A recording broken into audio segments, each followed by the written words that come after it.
Hi, everybody. Welcome back to my channel. I'm Susan Lynn. I'm a psychic and a medium. If you're new here, welcome to my channel. Thanks for dropping in.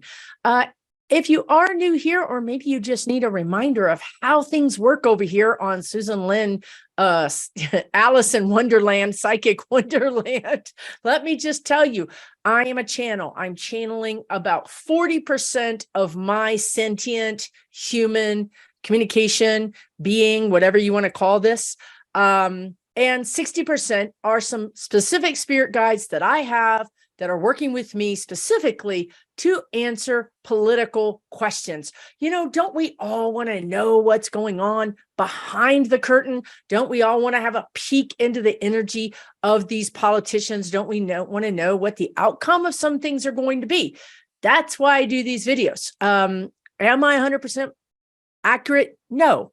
Am I? So far, the guides, I believe, are about close to 90% accurate. And for a psychic, that is actually really, really good because people have free will. Okay.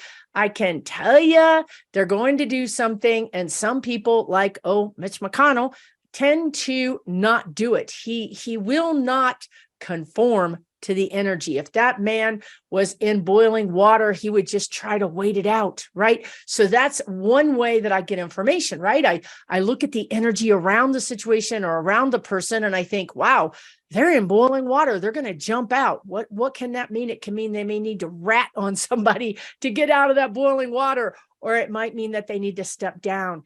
But no, Mitch McConnell would rather be parboiled than to do anything like that. That would be silly. So he's very hard to, psychically understand the energy, how it affects him, because he just doesn't operate like a human.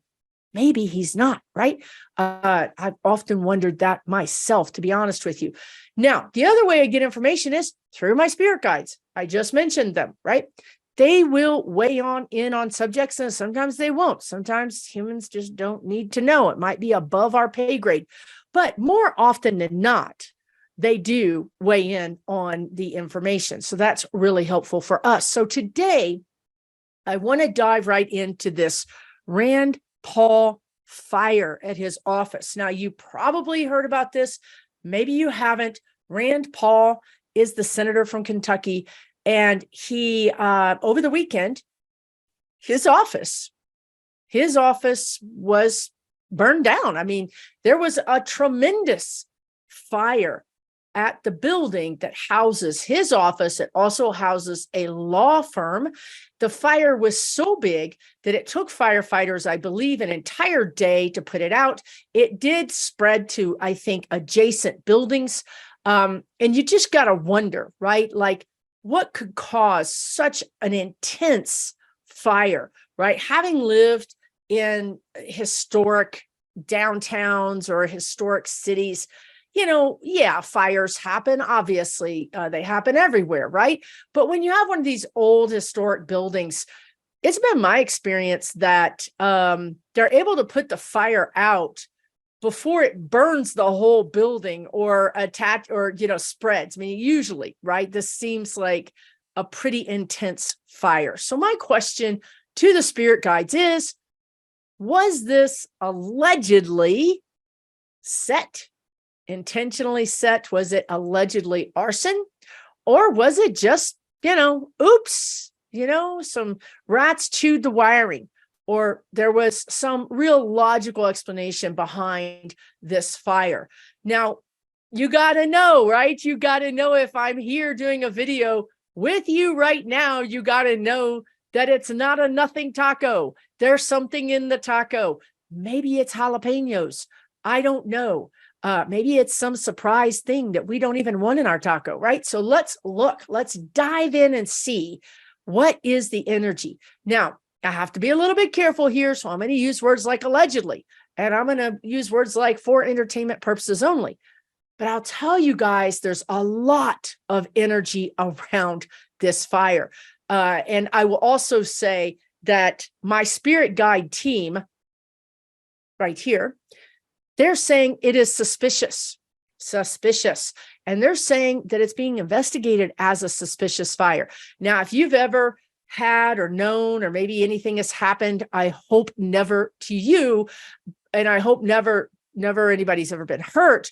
But if you've ever known or had a suspicious fire in your city or town, it takes a really long time for those investigators. I mean, they're fantastic investigators, and they really, really need to get in there and take their time and do their due diligence. Okay.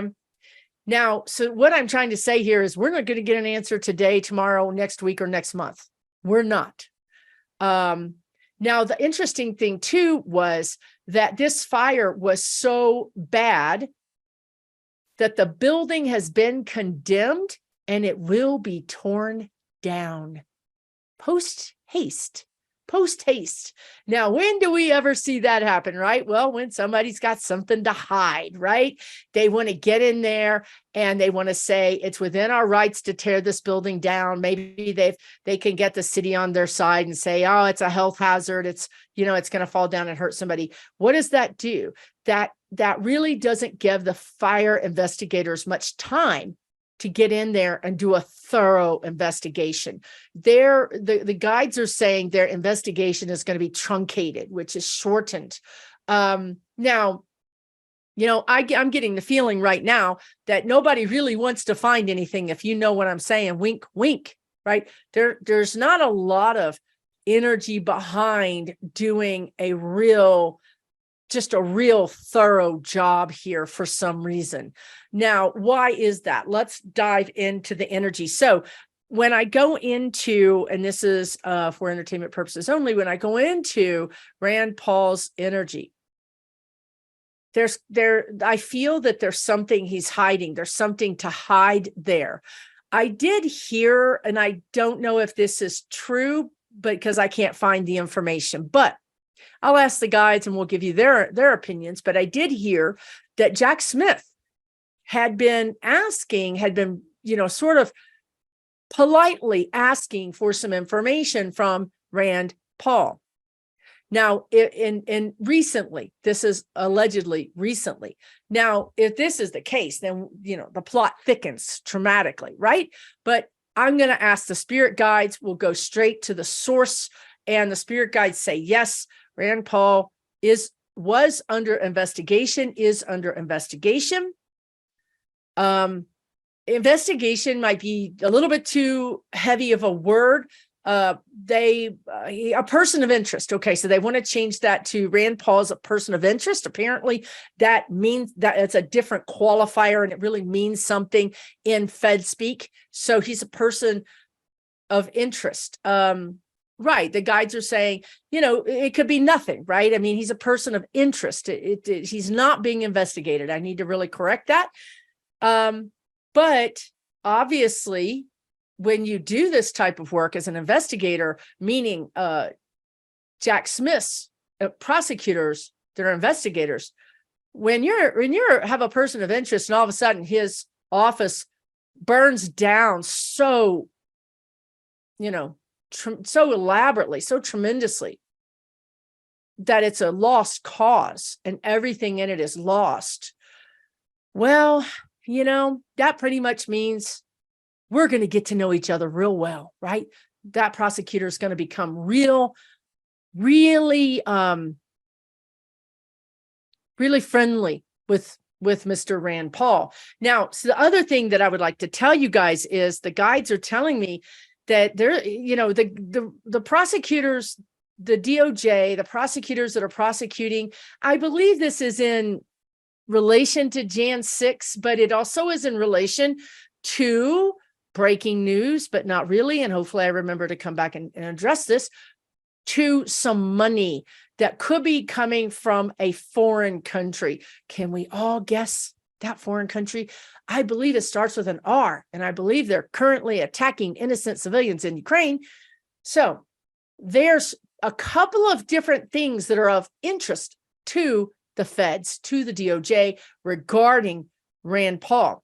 So, but what's interesting is that, Yeah, so they're using this analogy or metaphor of the fire. The fire is a physical fire, and it was a very hot fire. It was an out of control fire. It was an all-consuming fire. Okay. The metaphor is that they had to throw cold water on it to put it out. That's the metaphor. This investigation was going to be all-consuming and hot, and it needed cold water poured on it. So not only physically did they emulate the fire energy, they made the fire, they put the fire out, but it matches the energy which was coming at them. We are on fire. We need to put this out. How are we going to put it out? Well, we're going to create our own fire and we're going to put it out. Meanwhile, destroying whatever is in there. Now, here's what's interesting. You guys, why, I guess I just answered my own question. I was going to say, why do they underestimate Jack Smith? Why do they underestimate the feds? Well, because, Trump was in office for 4 years. He pretty much decimated a lot of the trust within the FBI and a lot of the DOJ, and a lot of people, a lot of good talent left. And so, they really felt like they didn't have to work that hard. They really felt like they could get away with this. Let's put it that way. Well, now they're realizing, oh, snap, this guy's for real. You know what I mean? It's like another metaphor is you're running from the bear and you think it's your friend. Your friend is dressed up in the bear costume, right? It's just supposed to be for show. And then you realize that's a real freaking bear. My butt better get it in gear, right? I better climb a tree or something. So this is the energy. They poured cold water on this investigation is what they did. But what I need to tell you is what the guides are showing me. Remember how Walt Nauta was videoed moving boxes out, and then here comes the attorney to see if any boxes, any unaccounted for documents, secret documents have been left. And then as soon as the attorney leaves, Walt Nauta brings them back in, right? So again, why they're showing me that is because I don't believe there's video. Well, I can't say there's not video.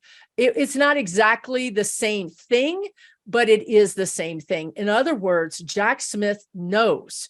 He knows that there is data. He knows there's evidence that got destroyed in that fire. Okay. Now, they just corrected me and said he's a person of interest. Well, how can he just be a person of interest if they know that he has evidence that may allegedly lead to a crime? Well, because I'm talking to somebody who is a stickler for, how we talk about these things. He's not had a target letter yet. So we cannot call him. We cannot say he's being investigated. That's what they're just telling me. So they're in the evidence, accruing evidence stage of this thing. And reason why they even began talking to him was because one of these, if you imagine that Rand Paul is in the middle, and then you put spokes out all the way around from Rand Paul. Well, these outer people have had a lot of pressure on them. They really are being investigated. These people might be some of the fake electors. They might be fake electors in Georgia, fake electors in Michigan. They may be any number of people, which I'm not going to tell you because this is really still top secret, but trust me when I say that they range, again, like the guides told you about Mar-a-Lago years ago, that someone like the bottle washer or the aide or the, staff was going to turn on Trump. And here we have it happening. So it's the same energy. These people are from all walks of life, the guides want to say. So you may have been simply a courier, right? Simply a courier. But you happen to walk in and hear something, or you would be a courier that Jack Smith could say, you curried this courier delivering these packages happens to match with this source sending packages, right? So all of a sudden this courier is a witness, right? So Jack Smith has the goods on this man. Now, the problem is, that fire is going to delay this situation. It truly is going to delay the situation, but it's not going to stop Jack Smith. That's the funny thing about it. This guy has got other evidence to pin Rand Paul. He just really needed, because again, the guides want to say, remember, we are always telling you that the DOJ, you have to have like a 98 or whatever % possibility of winning that case, or they won't bring the case. So you have to have a preponderance of evidence, a preponderance of assuredness. You're going to win this case, or they just don't even do it. So this information that was burned allegedly in the office would have been the cherry on the top. It would have sealed the deal and moved this from a person of interest to an investigation. And that would have been moved into a target letter. Now, what does all this mean? It means truly that he's in worse position than he was before. He knew. So now I'm switching into Rand Paul's energy, just so that you know. He knew he was being surveilled. There was surveillance on him.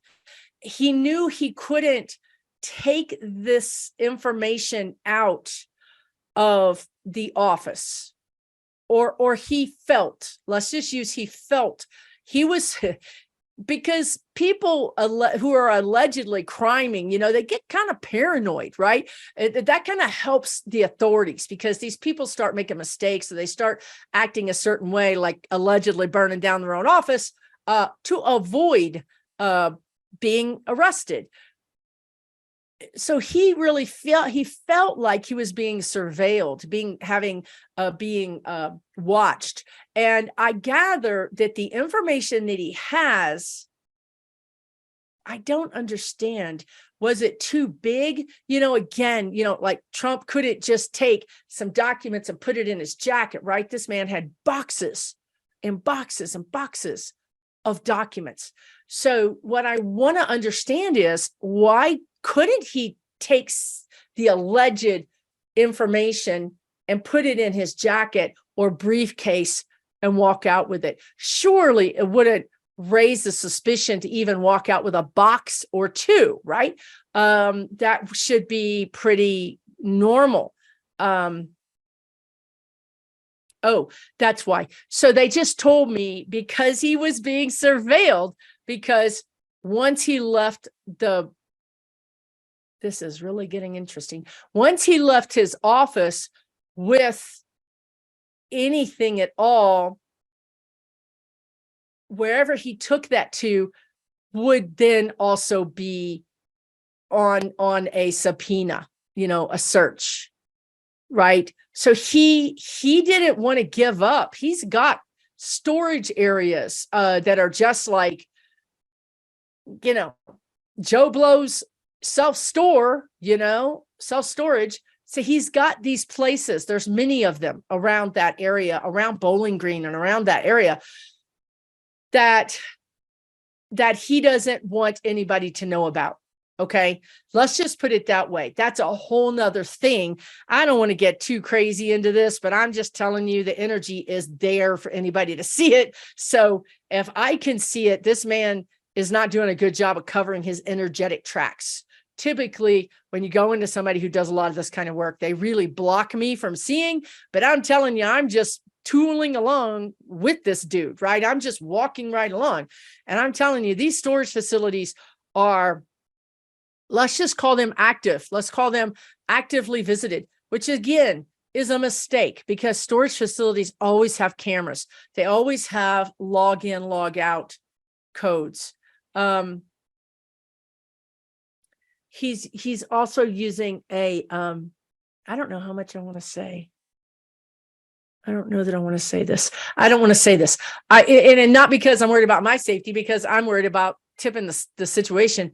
Let's just say that he has some areas that he stores things and or has couriers, back to the courier, the delivery, the active. You understand where I'm going with this? He has places that are not your typical storage places, that might be very unattended and unwatched, and may not even have a gate, may not even have a video, but yet are some sort of commercial storage area. Okay, Jack is all over this. I'm telling you right now, Jack is all over it. And I really feel like, again, what they get, right, they're reminding me, they often get these criminals on the cover up. They often get them on the cover up of the crime instead of the crime itself. It's so true.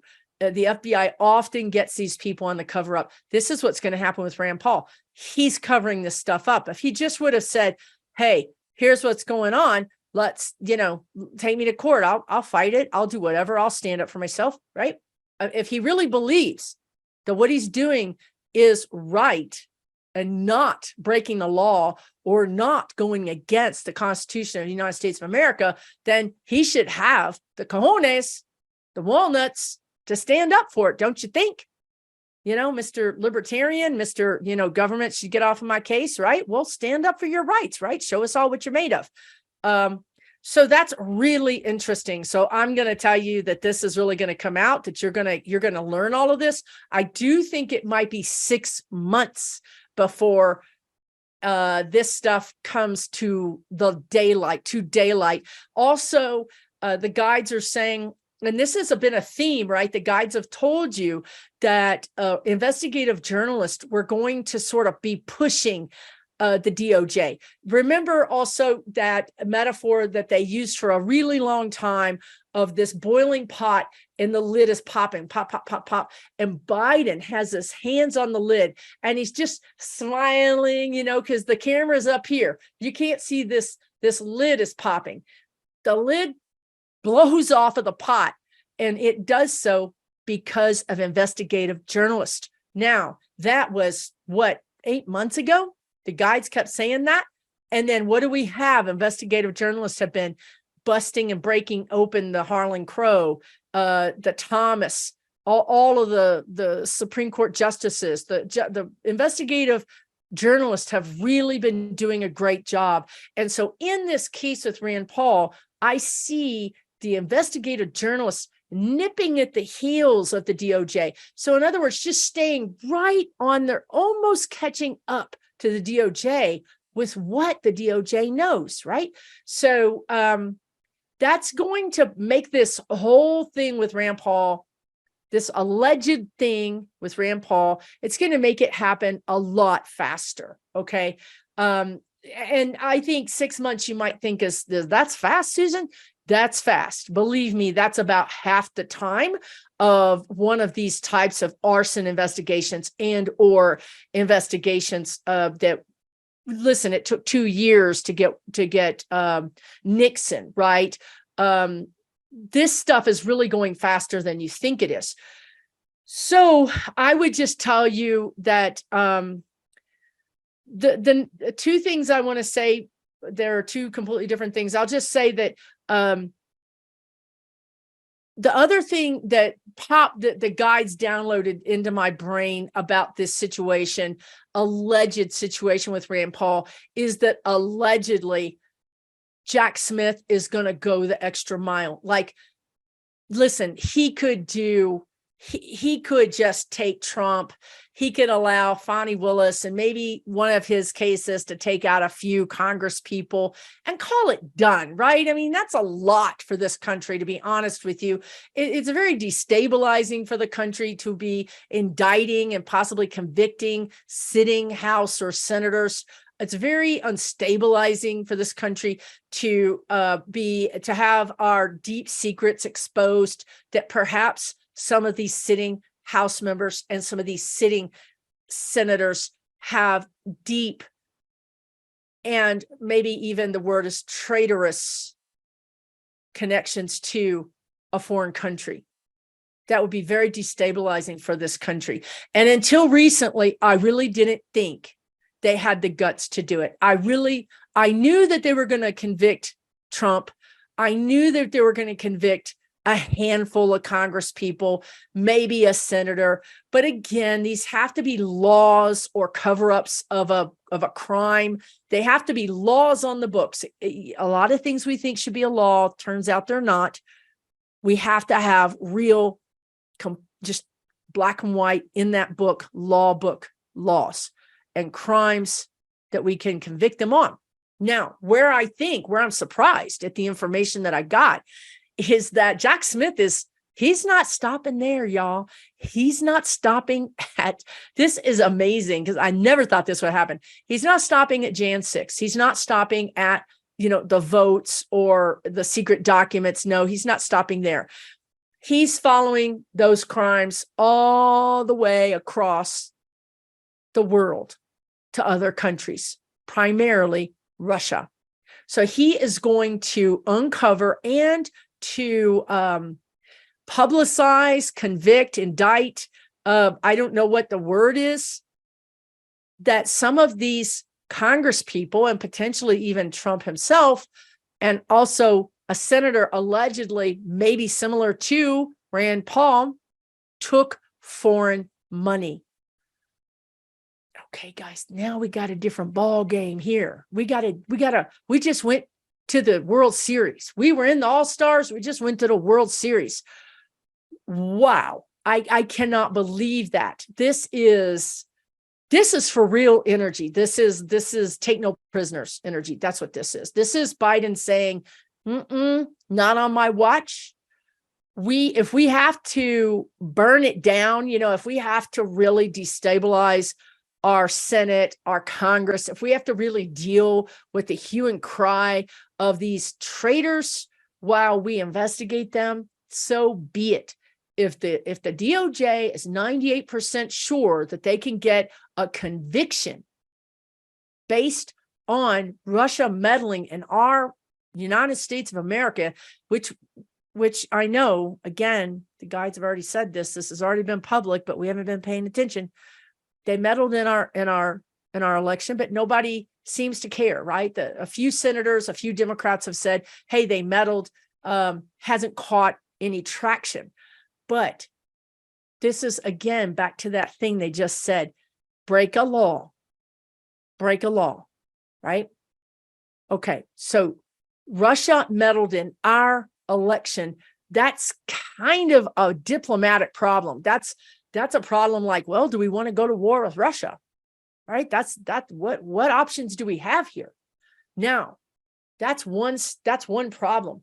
The problem Jack Smith is going to be going after is these senators, these Congress people who took money from a foreign country.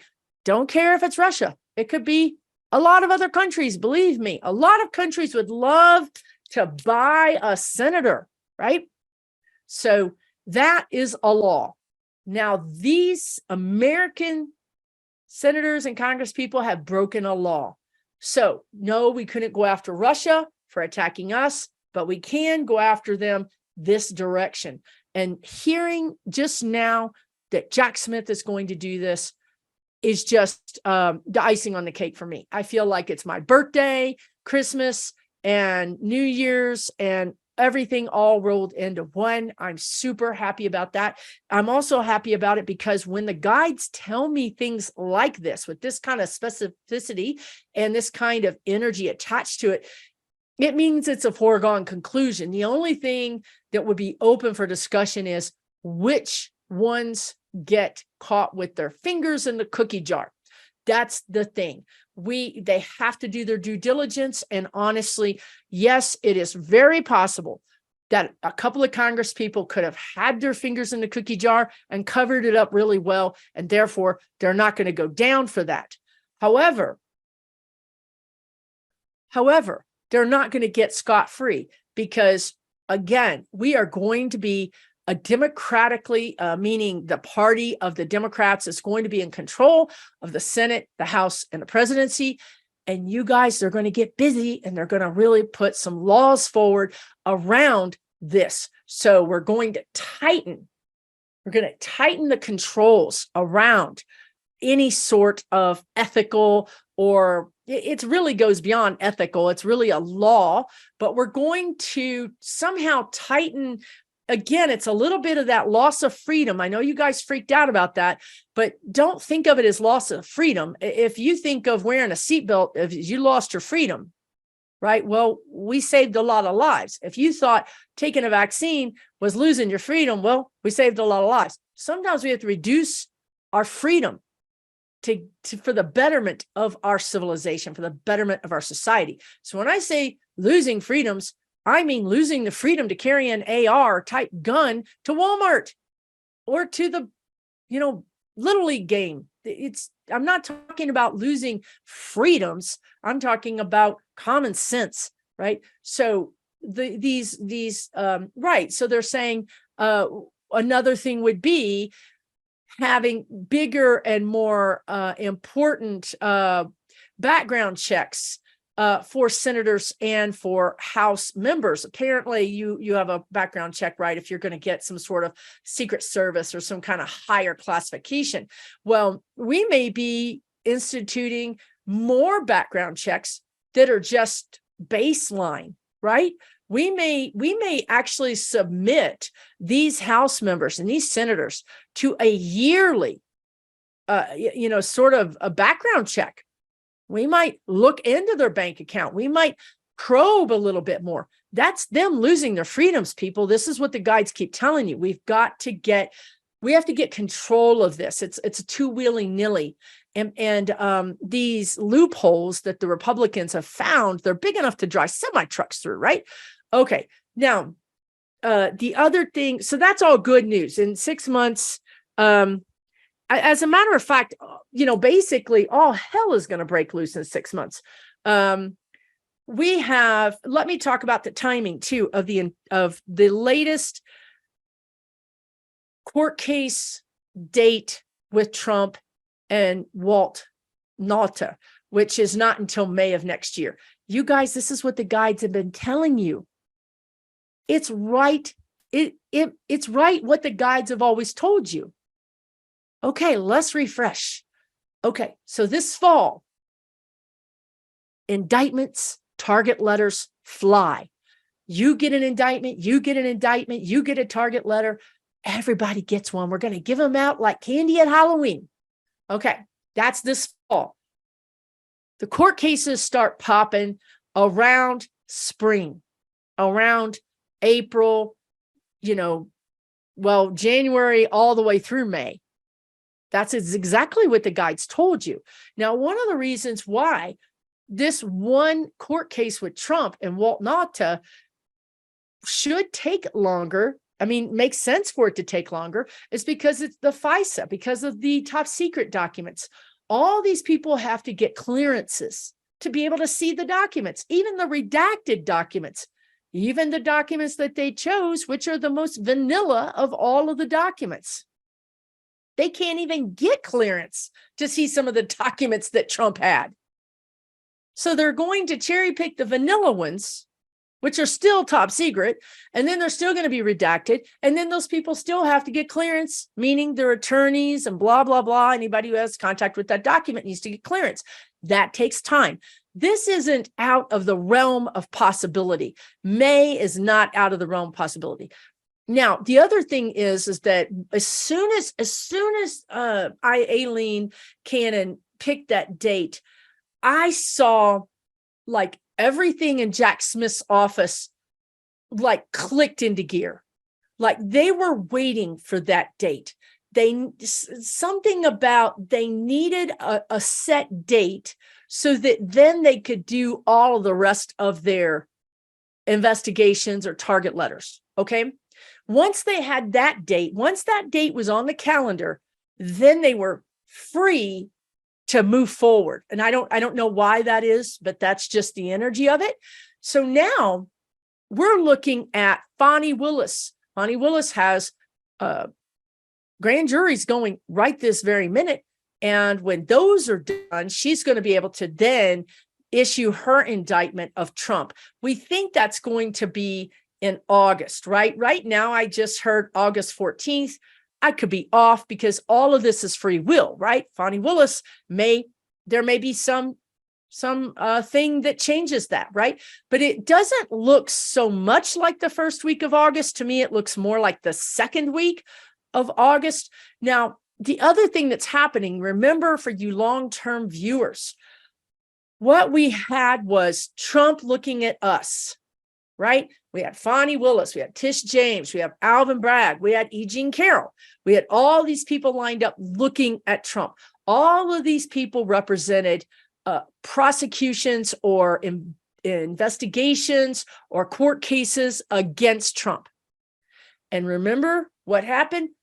Here comes Jack Smith. He walks behind them, reaches over them, grabs Trump and says, "He's mine. Feds get to go first." This actually happened, right? We saw this. Jack Smith was the first person to do those indictments, and Fani Willis pushed hers back. We saw that. That's exactly what happened. Now, what's happening right now, apparently, is that I do think Jack Smith wants to have another indictment against Trump before Fani Willis does hers. Now, all of this matters. This is some kind of 5D chess that's happening that Fani and Jack Smith and the fake electors, all of these prosecutors, all of these DAs or whoever they are throughout the country that might be considering investigating or doing a target letter, an indictment of Donald Trump and or some of these other people, they're all working together. For one thing, the feds are going to trump them anyway, so they don't really want to do a lot of work and then, hurry up and wait. So it's in their best interest to kind of be in some kind of understanding of, you're going to do this, I'm going to do this, you're going to do this. Now, the way I read the energy, and I don't know if this is customary, but I'm going to tell you that we are in uncustomary land right now because Trump helped us understand that just because something is a tradition or a custom doesn't mean jack nothing, right? Custom tradition went out the window. If it's not a law, I'm going to run all over it. And if it is a law, I'm still going to run all over it. So regardless of what the custom is, regardless what the tradition is, I'm telling you, Jack Smith is doing this. He is the captain of the ship. He is moving the players. He is maneuvering depending on so many, there's like a matrix, so many data points, right? You're coming close to getting your stuff together. I'm going to move you here. I'm going to move me here. I'm going to move Fanny here. Oh no, Fanny's doing better. He's moving the pieces all around the board. Now, why is he doing that? Because again, they're still getting information. They're still getting people that are flipping on Trump. They're still adding key witnesses. They're trying to decide whose cases bolster other cases. And they're also trying to decide, there's this bigger energy of manipulation of, I don't know how to describe it, but they want to take the pressure off of Atlanta, right? If you're a long-term viewer, you understand that the guides kept telling me that Atlanta is ground zero, right? And I was like, what does that mean, right? I couldn't understand what it meant. I was afraid that it meant civil unrest.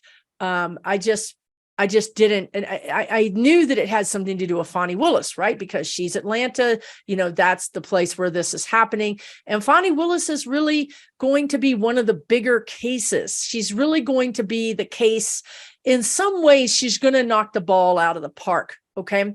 So and the guides are reminding me that Fani told her prosecutors to all work from home from like June to September or some period of time, because of their safety. She didn't even want them coming to the courthouse, right? So she knows something's going down. She knows there's a potential here. Also, Atlanta is a very urban city. It's a very racially mixed city. And that makes it a target for these white supremacists to come in and cause problems, right? So the reason I think that he's manipulating this is I feel like if Michigan or some other city can be like a distraction, right? It's almost like a firecracker goes off in Michigan. It's almost like maybe the fake electors send out a bunch of indictments or target letters to a bunch of sitting Congress people. And then the media flee to Michigan. Michigan is now, the focus in some ways, of this thing. Then Fani can come behind that and be ground zero and be the one, boom, knocked out right out of the park. And because half of these crazy, white dudes are headed to Michigan, right? Do you see how this is a diversionary tactic, right? So it takes the pressure off of Atlanta. It makes it harder for them to know what's going to happen. That's what they're trying to do. They're trying to kind of distract and just kind of diversify, spread it all out so that not all the energy is on Atlanta, because they're really worried about that. So I think that's very interesting too. I think Jack Smith may be popping off with an indictment. I feel like it's going to be next week. It could be this week. Maybe there's a target letter this week. Let me look at the calendar.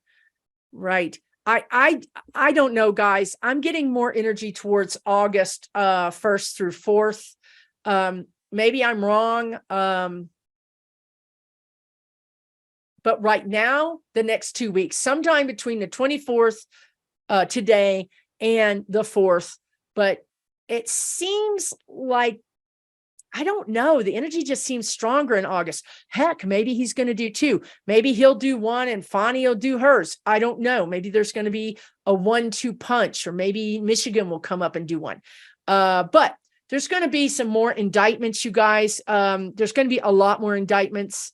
So August looks pretty good, but September looks, the word I'm getting is damning. It looks damning for Trump, and it actually looks damning for the Republican Party. So something might be coming out mid-September for the Republican Party that, again, feels like a fire, in the sense it feels like something is blowing up, right? On fire, catching people's attention. And also fires are inhabitable, right? You may stay in a boiling pot, Lindsey Graham, but you're probably not going to stand in the middle of a fire, right? So maybe we go from the energy being this sort of boiling pot energy, which people like maybe Rand Paul, maybe Lindsey Graham, and maybe Mitch McConnell can stand in and can withstand.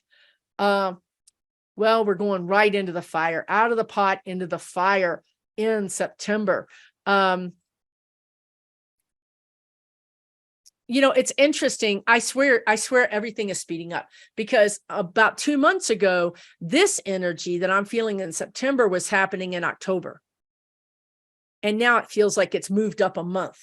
And I don't know if that means that Jack Smith has decided, I've got to put everything in a higher gear.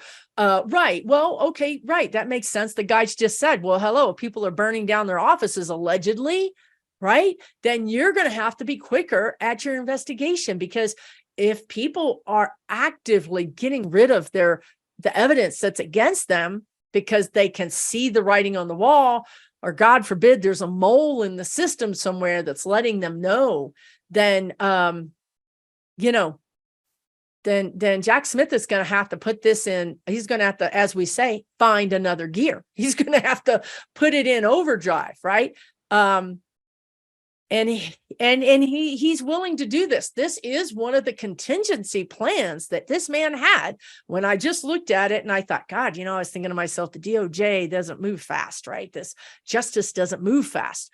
And when I was saying that to myself, I saw Jack Smith like, let's pull out plan, M. We're on plan M now. We started on A. Pretty soon we'll be on plan, X. We're going to get there, right? We've got contingency plans for almost everything these people could think of, because this is not my first rodeo, people. He's saying to me, I deal with the world's worst, right? The worst the world has when I'm dealing with them in The Hague. And I can only go so fast there. I'm hindrance. There's a hindrance. I'm controlled. I can't move very fast. He said, but you want to know what? In the United States, we can really find another gear. We can really move much faster than anybody thinks. Again, customs be damned. We're not following tradition anymore. It was tradition to do this or tradition to do that. We're throwing that all out the window because our foes are not following any rules or any traditions and, frankly, any laws. So we really just have to match their speed as they decide that they need to destroy evidence. We'll just have to decide to investigate everything much faster. And he's got carte blanche. He's got carte blanche on overtime. He's got carte blanche on hiring. His superior, maybe that's Garland or maybe that's Biden, certainly understands that time is of the essence and you cannot manufacture more time. So we are willing to fund this. We're willing to put more resources behind this. We are betting on you. You are our best bet to do this. And we're going to give you every resource you need to get this done. So I just thought that was fascinating that I still can't believe it. I still can't believe that Jack Smith is going to follow the money all the way to Russia. I can't believe it. And I think this is all dovetailing, not surprisingly, right? Not surprisingly, with Ukraine getting the upper hand. I'm not going to say that Ukraine wins. I'm going to say that Ukraine gets to a place of power where it's evident they're going to win and the match is called, right? So sometimes the referee is like, this person is getting too beat up in this boxing match. I'm calling the fight for this person because if this person continues with this other person, they're going to really probably kill them. So we're calling the match. So this is what I feel like. I feel like the world calls the match for Ukraine. And then that's where I see those blue helmets, which I didn't know what they were when I said this months and months ago. I see the blue helmets coming in. I see the peacekeepers coming in. I see, that's why it's not a win. It's a truce. It's certainly an armistice. It's a truce. But I will also say this. If you've watched me, you know this as well. Zelensky is never, and he shouldn't, and he's never going to give up one, hectare of his land. Not one blade of grass, nothing. He's going to get all his land back that they had before Russia annexed it, whatever, a decade ago or whatever it was. All of that, Crimea, all the Donetsk region, he's going to get all of that back. That's the only thing that Ukraine is going to agree to. There isn't going to be another way out. Now, in one of my videos recently, I did tell you that there could be a brokered deal where Russia's allowed to rent for 50 years or something like that, one of the ports, because that is something that Russia really wants. And perhaps renting a port to Ukraine, and Ukraine being in NATO, so they're completely protected. There's nothing that Russia can ever do to them again.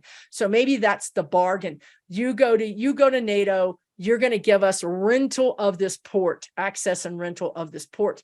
I really think that's a win-win situation. I think it's something that could be negotiated. I think it's something that all parties would agree to. Whether it happens, I don't know. There's, a lot can happen. And we have to understand that I don't think Putin is going to be the leader when that goes down. I think Putin's going to be out of the picture. I've done 3 videos on Ukraine at the very beginning of this war. And everything the guide said, we are there. Map says you are here. Everything.